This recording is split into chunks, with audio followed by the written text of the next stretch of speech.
3 هواتف أعلنت عنها أبل في الذكرى العاشرة لإطلاق أول آيفون.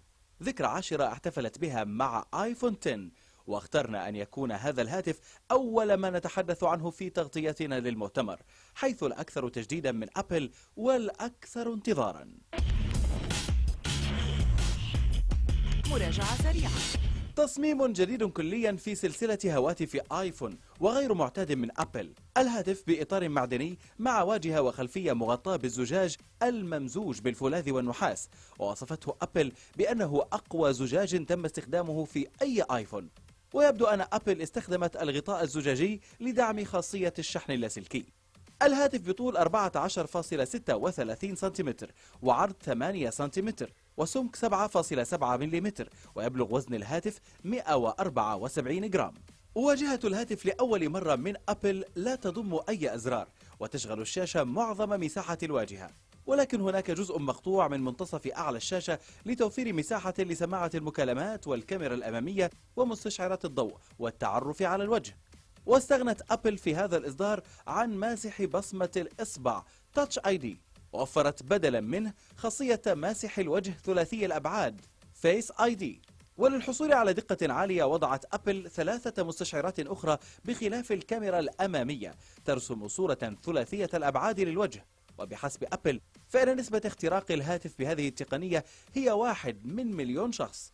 وقامت أبل باستغلال الكاميرا والمستشعرات الإضافية في خاصية جديدة سمتها أنيموجي، وهي إيموجي متحرك يتم استخدامه في تطبيق أبل للمراسلة آي مسجز، ويقوم بتتبع حركة الوجه وتقليدها وتسجيل رسالة فيديو بهذا الإيموجي. من الأعلى يضم الهاتف منفذ تركيب شريحة اتصال، ومن الأسفل ميكروفون ومنفذ لايتنينج للشحن ونقل البيانات، وسماعات خارجية التي تعمل مع سماعة المكالمات على توفير صوت ستيريو أعلى ب 25% من الإصدارات السابقة.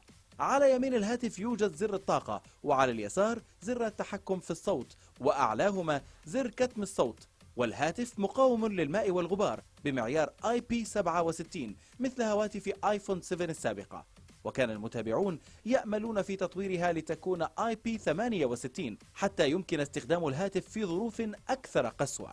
الهاتف يأتي بشاشة مقاس 5.8 إنش من نوع OLED بتقنية سوبر ريتينا HD ديسبلاي، وهي أول مرة توفر أبل شاشات من هذا النوع في هواتفها، وتبلغ دقتها 2436 في 1125 بكثافة 458 بكسل لكل إنش، وهي أقل من كواد HD وأعلى من فول HD.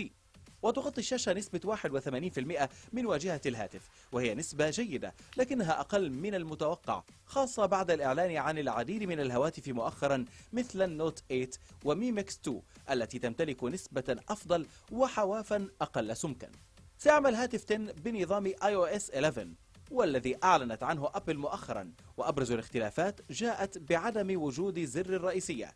ففي حالة قفل الشاشة بدلا من الضغط على الرئيسية يقوم المستخدم بالسحب لأعلى، وكذلك للخروج من التطبيق أو العودة للشاشة الرئيسية تسحب لأعلى، وللوصول إلى آخر التطبيقات وتعدد المهام يمكن السحب لأعلى والتوقف. كذلك وفرت أبل ميزة التنقل بين التطبيقات من خلال السحب لجهة اليمين وفتح مركز التحكم في الهاتف من خلال السحب لأسفل.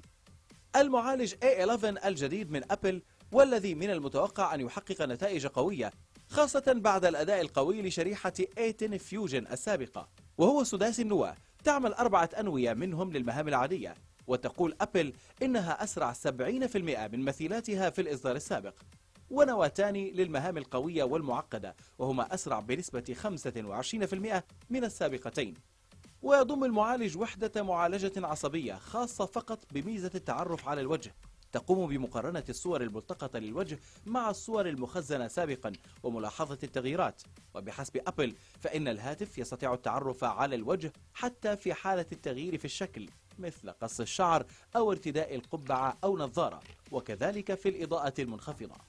معالج الرسوميات هو الأول من تصميم وتصنيع أبل بالكامل، وبحسب أبل سيكون أسرع بنسبة 30% من سابقه. وبالطبع كل هذه الأرقام وفقا لشركة أبل، وسنتأكد منها عند تجربتنا للهاتف. الكاميرا الأمامية 7 ميجا بكسل وفتحة عدسة 2.2 مع تركيز تلقائي وخاصية تحديد العمق. الكاميرا الخلفية ستكون بعدستين كلتاهما بدقة 12 ميجا بكسل، الأولى بفتحة عدسة مقاس 1.8 والثانية بفتحة 2.4، واحتفظت بميزة التقريب البصري حتى ضعفين، وتستطيع التقاط فيديو بسرعة 240 إطار في الثانية بدقة فول اتش دي، وبسرعة 60 إطار في الثانية بدقة فول اتش دي، وبسرعة 60 إطار في الثانية بدقة 4K. وأضافت أبل ميزة جديدة تسمى بورتريت لايتنج في كل من الكاميرا الأمامية والخلفية، ويستطيع المستخدم من خلالها تحسين الصور الشخصية الملتقطة.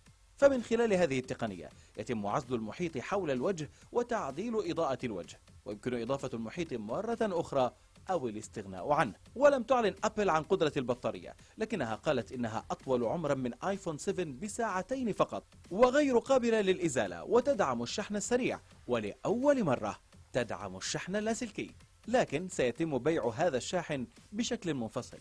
الهاتف يأتي بساعتي تخزين وهما 64 و256 جيجا بايت، ويبدأ السعر من $1000. الطلب المسبق يبدأ في 27 من أكتوبر، والبيع يوم 3 من نوفمبر، والألوان هي الرمادي والفضي.